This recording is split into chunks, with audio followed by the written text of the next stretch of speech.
My mother never missed a single important day of my life. She was there when I graduated high school. She sat in the front row at my wedding. She held my newborn son before anyone else did. When my husband died, she was the one who held my hand at the funeral. For 36 years, I never questioned who she was. Why would I? She was my mother. At least, that's what I believed. 3 weeks after we buried her, I received a certified letter from an attorney I'd never heard of. Inside was a single key, an address, and one handwritten sentence. Your mother asked me to wait until after her funeral. That was strange. My mother hated secrets. She couldn't even keep a birthday present hidden for more than a day. So why would she leave one now? The address led to a small storage unit on the other side of town. Inside, there wasn't any money, no jewelry, no family heirlooms, just one dusty cardboard box. Across the top, written in my mother's unmistakable handwriting, were 7 words. Open this only if you still love me. I remember standing there for almost 5 minutes, unable to lift the lid, because for the first time in my life, I was afraid of learning who my mother really was. And when I finally opened that box, everything I believed about my family changed forever. My name is Emily Carter. I'm 42 years old. For my entire life, I believed I had been blessed with something many people never get. A perfect mother, not perfect because she spoiled me. She didn't. Not because she was wealthy. She wasn't. And certainly not because life had been easy. It hadn't. She was perfect because no matter how hard life became, she always chose me. My mother, Margaret, worked as a librarian in a small Illinois town for nearly 30 years. She wore the same silver watch every day, packed the same turkey sandwich every morning, and drove the same faded blue Honda until the engine finally gave up. She believed expensive things were unnecessary. Take care of people, she'd always tell me. The rest has a way of taking care of itself. She never remarried after my father died when I was 14. At least, that was the story I grew up hearing. Whenever someone asked if she had ever thought about dating again, she'd simply smile. I already have everything I need. Then she'd look at me, as if I alone had been enough to fill every empty place in her heart. I believed her. Why wouldn't I? Everything about my childhood seemed ordinary. Birthday cakes baked from scratch, Christmas ornaments we'd painted together, Saturday mornings spent wandering through used bookstores. She remembered every little thing, the stuffed rabbit I refused to sleep without, the first boy who broke my heart, the panic attacks I secretly struggled with after my divorce. She knew exactly when to call, exactly when to hug me, exactly when to stay silent. No one knew me better, not even my own daughter. Looking back now, that's probably what makes the truth hurt the most, because every beautiful memory was real. Every hug, every bedtime story, every sacrifice. None of it was fake. She loved me. I know she did. The problem was, love wasn't the same thing as honesty. When Mom passed away, the funeral was exactly the way she would have wanted. Simple. No expensive flowers, no dramatic speeches, just family, friends, former co-workers from the library, people whose lives she'd quietly touched over the years. The church was packed. I couldn't walk 3 steps without someone stopping me. Your mother helped my son learn to read. She stayed late every week so my daughter could finish her homework. She paid my library fines for years without ever telling me. Everyone had a story. Every single person described the same woman, kind, patient, quiet, selfless. Standing beside her casket, I remember thinking, how lucky was I to have been raised by someone like her. My daughter, Lily, slipped her hand into mine. You okay, Mom? I nodded. I just don't know who I'm supposed to call now. The words escaped before I could stop them, because that's what she had always been. The first phone call. Good news? Call Mom. Bad news? Call Mom. Need a recipe? Call Mom. Need advice? Call Mom. For 42 years, there had never been a problem she couldn't somehow make smaller. The house felt unbearable after the funeral. Every room still smelled faintly of lavender. Her reading glasses rested on the kitchen table exactly where she'd left them. A half-finished crossword puzzle waited beside her favorite chair. The refrigerator still held homemade chicken soup, labeled in neat handwriting. For Emily, take home. I couldn't throw any of it away. Not yet. Maybe not ever. For the next 3 weeks, I buried myself in practical things. Canceling utilities, meeting with her bank, sorting insurance papers, thank you cards, death certificates. The endless paperwork that somehow follows every death. I told myself staying busy was helping. Truthfully, I was avoiding grief. Because grief waits, quietly, patiently, until the paperwork ends, then it sits beside you. One Tuesday afternoon, after signing what felt like my 100th document, I stopped by my mailbox. Mixed between grocery flyers and bills was a thick certified envelope. No return address. Only my name, printed in perfect block letters, Emily Carter. For some reason, my stomach tightened before I even touched it. I had no idea that the woman I had spent 42 years loving was about to introduce herself to me for the very first time. I stared at the envelope for nearly 5 minutes before opening it. The paper felt unusually thick, official, important. The kind of envelope that changes lives. Inside was only 1 page, no letter, no explanation, just a business card clipped to a folded sheet. Richard Lawson, attorney at law. Below it was a handwritten note. Emily, if you're reading this, I'm gone. Please don't throw this away. Everything you need to know has already been arranged. Call Mr. Lawson. He has been waiting for you. Love, Mom. That was it. No, I love you. No long goodbye. No sentimental final message. Just instructions. It didn't sound like my mother at all. She never liked lawyers. She once joked that attorneys charged by the minute for breathing, so why would she hire one? I called the number anyway. The receptionist answered immediately. Law offices of Richard Lawson. My name is Emily Carter. There was a brief pause. Then her tone changed completely. Mrs. Carter, Mr. Lawson has been expecting your call. Expecting? My mother had died almost 3 weeks ago. How long had this been planned? Can you come in this afternoon? 2 hours later, I was sitting across from a gray-haired attorney whose office overlooked downtown Chicago. Everything inside the room looked expensive. Dark walnut shelves, leather chairs, original paintings. This wasn't the kind of lawyer ordinary librarians usually hired. Mr. Lawson studied me quietly for several seconds. You look exactly like your mother. People had said that my entire life. Same eyes, same smile, same stubborn chin. I smiled politely. I've heard that before. His expression didn't change. I'm sure you have. He slid a thin file across the desk. I represented your mother for almost 23 years. 23? That stopped me. My mother never mentioned having a lawyer. I'm aware, he folded his hands together. She specifically instructed me never to contact you unless she passed away. A strange chill crawled up my arms. What exactly is this about? Instead of answering, he opened the file.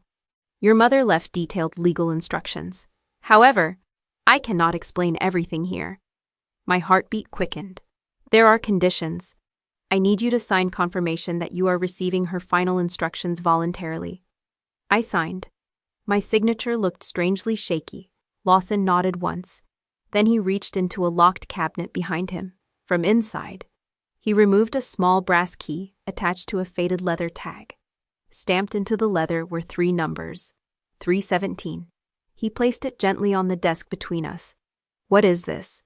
A safe deposit box. Your mother rented it 22 years ago. 22 years, I frowned. I've never heard anything about it. I know, he looked almost sympathetic. According to your mother's written instructions, you weren't supposed to. Something felt wrong, very wrong. My mother worked in a public library. She barely made enough money to take vacations.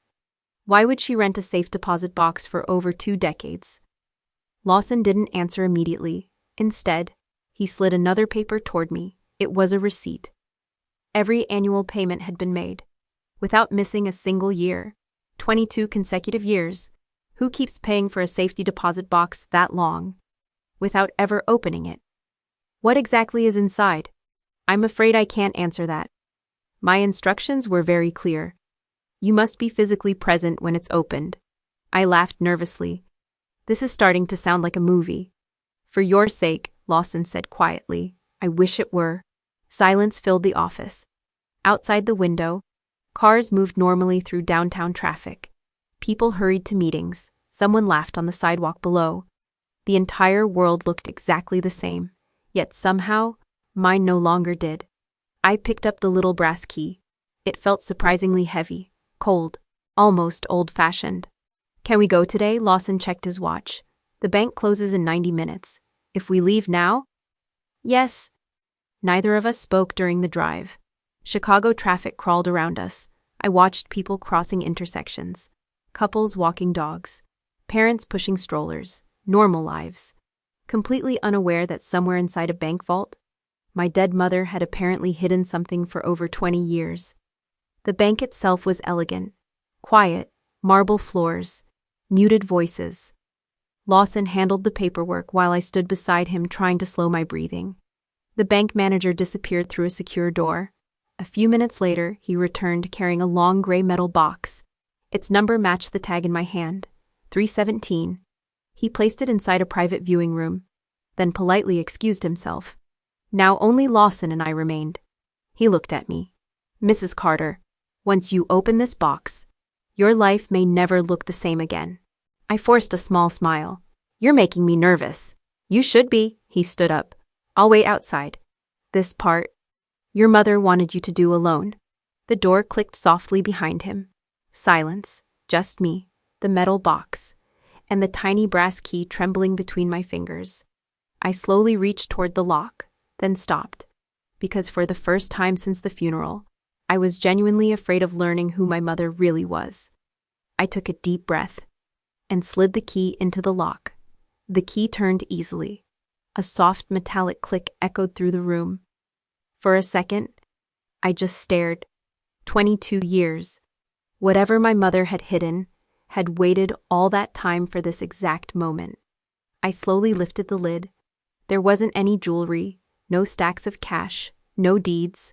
Instead, the box was almost completely filled with documents, neatly organized, every folder labeled in my mother's careful handwriting. The first one simply read, "For Emily." My hands trembled as I opened it. Inside was another letter, longer this time, written on the cream-colored stationery she always kept in her desk. "Emily, if you are reading this, then I have finally run out of time. There is something I should have told you decades ago. I wanted to. More times than you could possibly imagine, but every time I looked at your face, I chose your happiness instead. If you hate me after today, I will understand. If you never forgive me, I will deserve it. Please remember only one thing. Everything I did because I loved you more than I loved myself." I stopped reading. My eyes blurred. This wasn't like my mother. She apologized.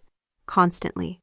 For arriving 5 minutes late, for forgetting milk, for stepping on someone's foot, but never like this.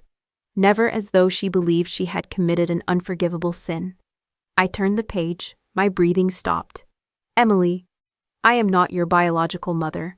The words didn't register, not immediately. My brain refused to accept them. I blinked. Read the sentence again, then again. Still, it made no sense. No, that couldn't be right. Someone had made a mistake. There had to be another Emily, another family, another explanation. I kept reading. 42 years ago, I walked into St. Anne's Hospital planning to visit a coworker who had just given birth. Instead, I walked into the worst day of someone else's life. My vision blurred. The room suddenly felt smaller. I turned another page. A newspaper clipping slid onto the table. The headline had faded with age. "Young couple killed in highway collision." Below it, a black and white photograph. A man, a woman, both smiling, both impossibly young.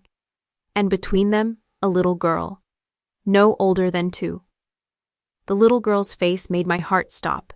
She looked exactly like me. I stared at the picture so long my eyes began to sting. No, that wasn't possible. My mother had thousands of old photographs of me, birthday parties, school pictures, Christmas mornings. How had I never seen this one? Because I suddenly realized I had never seen a single photograph of my mother pregnant. Not one, not a baby shower, not a hospital bracelet, not even one story about the day I was born. Growing up, I never questioned it. Children rarely do. When you love someone, their story simply becomes yours. I flipped through the folder faster now. Hospital reports, death certificates, police documents. Every single page carried dates from the same week. 40 years ago, at the very bottom, was an adoption order, official, stamped by the court. My name, Emily Grace Bennett. Changed legally to Emily Grace Carter. My hands began shaking so violently. The papers slipped onto the table. I wasn't born a Carter. I had been someone else. Someone whose last name I had never heard before today. Someone whose parents had died before I was old enough to remember them. Footsteps approached outside the room. Mr. Lawson knocked gently. Mrs. Carter. I couldn't answer. He waited another moment before quietly opening the door. One look at my face, and he immediately understood. He closed the door again behind him, without saying a word, without rushing me. He simply sat across the table. After several minutes, I finally whispered, "She lied to me." Lawson shook his head. "No. She kept a promise." I looked up. "What promise?" He hesitated. For the first time since we'd met, the composed attorney looked genuinely uncomfortable. "That's the next folder." I looked back into the box. There were still 6 unopened folders. One was labeled, "Your father," another, "The promise," another, "The truth no one else knows." My pulse pounded in my ears. If learning my mother wasn't really my mother had already shattered my world, what could possibly be worse than that? I reached toward the folder marked, "The promise," and froze, because suddenly, I wasn't sure I wanted to know the rest. For nearly a minute, I couldn't bring myself to touch another folder. The words on the adoption papers kept replaying in my head. Emily Grace Bennett. Who was she? Who had I been? Before I became Emily Carter. Mr. Lawson remained silent. He seemed to understand that there were moments no lawyer could explain. Finally, I reached for the folder marked, "The promise." The paper inside was much older. The edges had turned yellow. It wasn't typed. It was handwritten. In faded blue ink. "Emily, before you judge me, you deserve to know why I made the choice that changed both our lives. 40 years ago. Your parents did not die immediately. Your father passed away at the scene, but your mother survived long enough to reach the hospital." My hands froze. She survived? Nobody had ever told me that. According to every document I'd just read, both of my parents had died in a highway accident. I looked at Lawson. He gave a small nod. "Keep reading." I swallowed hard. "Your mother was brought into the emergency department where I volunteered every Thursday evening. She had suffered catastrophic internal injuries. The doctors knew she wasn't going to survive, but she remained conscious for almost an hour. An hour. 1 hour. That changed everything. I could almost hear my own heartbeat. She asked one question over and over. My daughter. Where is my daughter? No one had an answer. You had already been transported to another hospital for observation. You only had a few bruises. The doctors believed you would recover completely. When I finally told her that, she cried. Not because she was dying, because you were going to live. A tear landed on the page. Without realizing it, I had started crying. Your mother asked if anyone in the room had children. No one answered. I did. I raised my hand. She looked at me and reached for mine. Her fingers were already cold. She asked me something impossible. If my little girl has no one, will you make sure she always knows she's loved? I pressed my lips together. The room had become completely silent. Not even the air conditioner seemed to make a sound anymore. I promised her. I promised that if no relatives could be found, I would never let her daughter grow up believing she had been abandoned. I closed my eyes. The image formed instantly. A dying young mother, begging a stranger to protect her child. How could anyone say no? But something still didn't fit. I looked up. If that's all this was, why keep it secret? Lawson slowly exhaled. Read the last page. I turned it over. My stomach tightened again. The final paragraph was only 4 lines long. 3 months after the funeral, your paternal grandparents filed a petition for custody. I blinked. Grandparents? I had grandparents? My mother never mentioned them. I kept reading. The court denied their request. Not because they didn't want you, but because they wanted your father's insurance settlement, not you. The words hit harder than I expected. Your grandparents argued in court that raising you would entitle them to control the trust your parents left behind.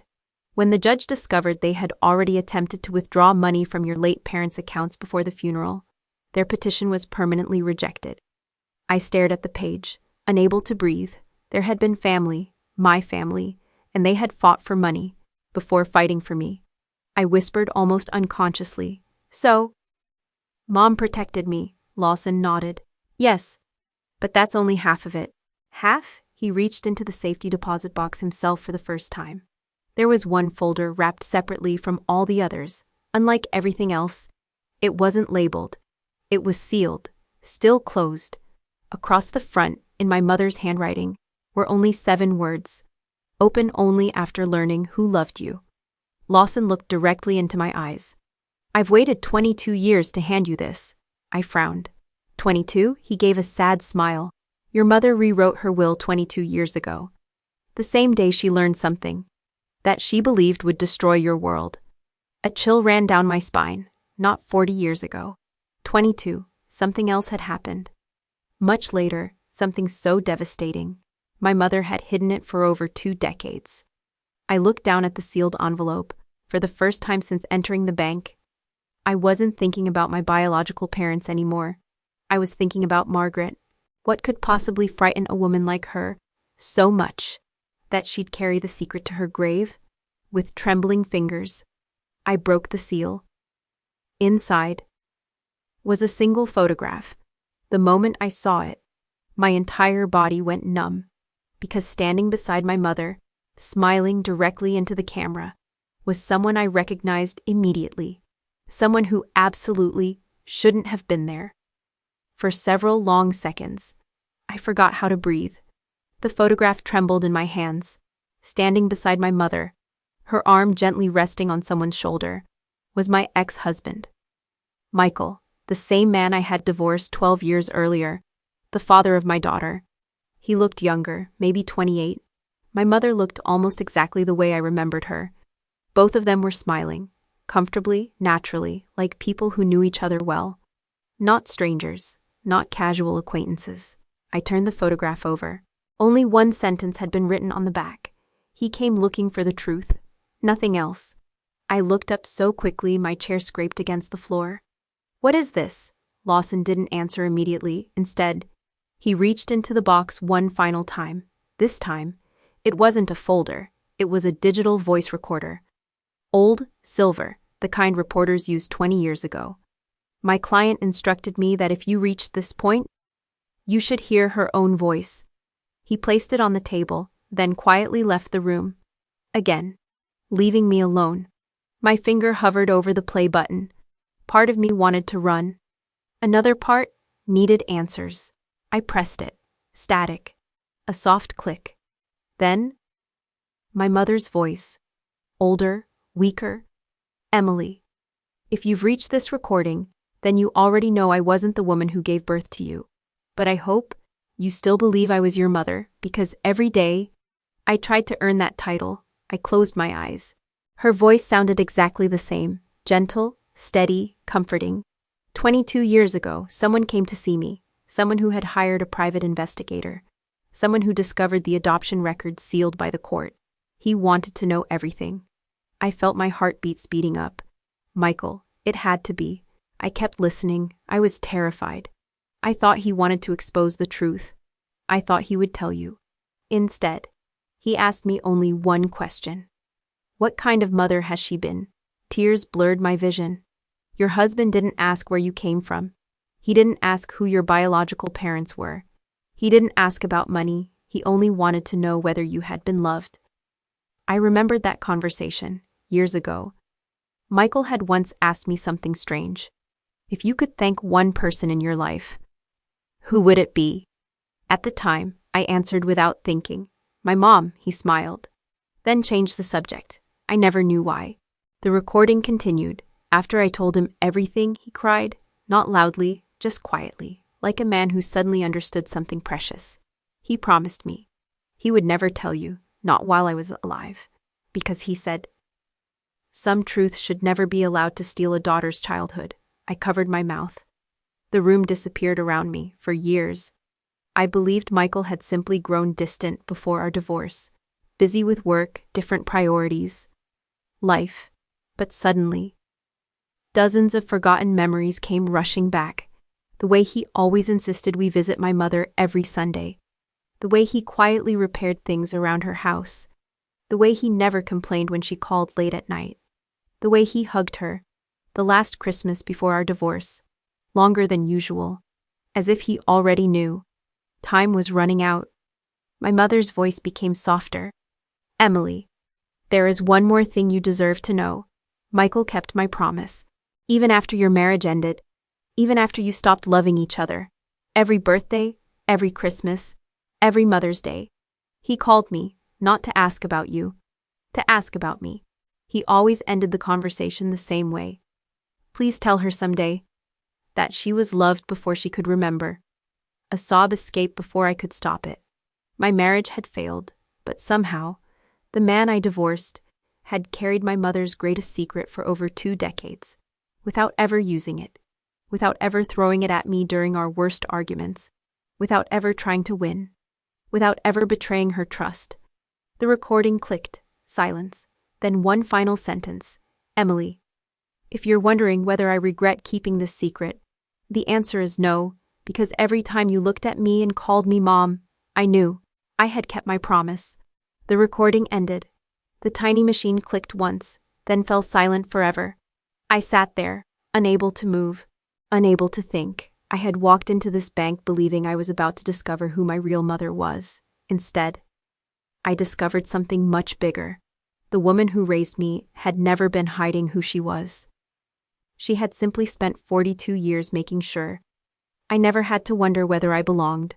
I looked toward the last unopened folder in the box. Its title was painfully simple, For the Rest of Your Life.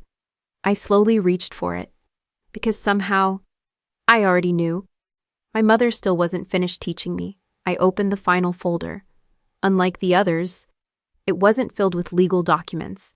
There was only one handwritten letter. Emily, if you've made it this far, then you've learned enough facts. Now let me leave you with one final truth.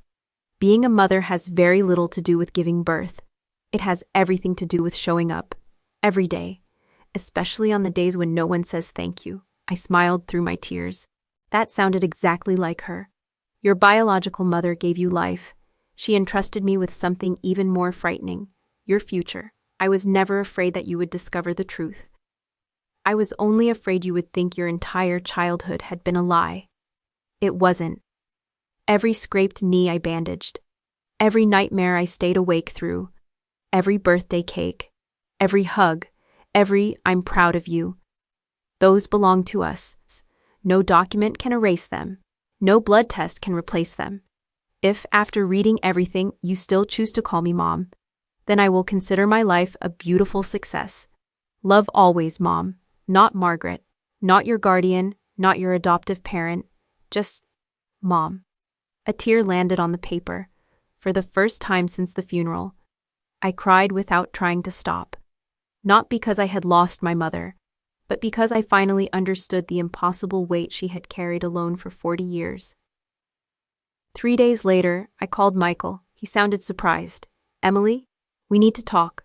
There was a long silence. Then, okay. We met at a quiet coffee shop overlooking Lake Michigan, the same place where we'd celebrated our 10th wedding anniversary. Life has strange ways of bringing people back to familiar places. He looked older, so did I. Neither of us pretended otherwise. For a while, we simply drank our coffee. Finally, I placed the photograph on the table. He closed his eyes. I wondered when you'd find it. You knew, he nodded. For 22 years. I searched his face, not for betrayal, for an explanation. Why didn't you tell me? He smiled sadly. Because she asked me not to. That was enough? No. He looked out toward the water. It wasn't enough. I wanted to tell you 100 times. Especially after the divorce. I frowned. Then why didn't you? He laughed softly. Because I knew exactly what would happen. You'd spend the rest of your life questioning every happy memory. You'd wonder whether every hug was real, whether every bedtime story meant anything. I couldn't do that to you, his voice cracked. The woman who raised you deserved better. For several seconds, neither of us spoke. Then I asked the question that had haunted me ever since the bank. Did you ever think she was wrong? Michael answered immediately. Not once. Your mother made one impossible promise. And then she spent 40 years keeping it. I've never respected anyone more. Something inside me finally settled. Not because every question had been answered, but because the most important one had. Was I loved? Yes. Without condition, without obligation, without sharing blood. That afternoon, I drove to the cemetery. For the first time, I didn't bring flowers. Instead, I brought the framed photograph of the three of us, Mom, Lily, me, taken the summer before she retired. We were laughing so hard that none of us had been looking at the camera. It had always been my favorite picture. Now I understood why. It captured the only truth that really mattered. I placed it gently against her headstone. I know now. The wind moved softly through the trees. I know everything, I smiled. And somehow, I love you even more. The silence that followed didn't feel empty. It felt answered. Months passed. Life slowly found a new rhythm. Lily started college. I accepted a promotion at work, on weekends. I began volunteering at the children's reading program in the very same library where Mom had spent most of her life. Every Saturday morning, I'd see nervous little children walk through the doors. Some came from happy homes. Some didn't. Some only needed someone to read them one story before going home. Whenever one of them smiled, I thought about my mother. She had once changed one little girl's entire future, then quietly spent the next 40 years pretending it wasn't extraordinary. One afternoon, a shy little girl hugged me before leaving. See you next week, Miss Emily. As she ran toward the parking lot, I heard myself whisper, Your grandma would have loved you. For the first time, the word grandma didn't make me think about blood. It made me think about kindness, about sacrifice, about showing up. Today, the brass key to box 317 sits in a small wooden drawer inside my house. I don't keep it because of the secrets it unlocked. I keep it because it reminds me of something far more valuable. Families aren't built by DNA, they're built by ordinary people, making extraordinary choices, day after day, for someone they love. And if I'm ever remembered the way my mother was, it won't be because of the name on my birth certificate. It will be because when someone needed me, I showed up. Just like she did, every single time.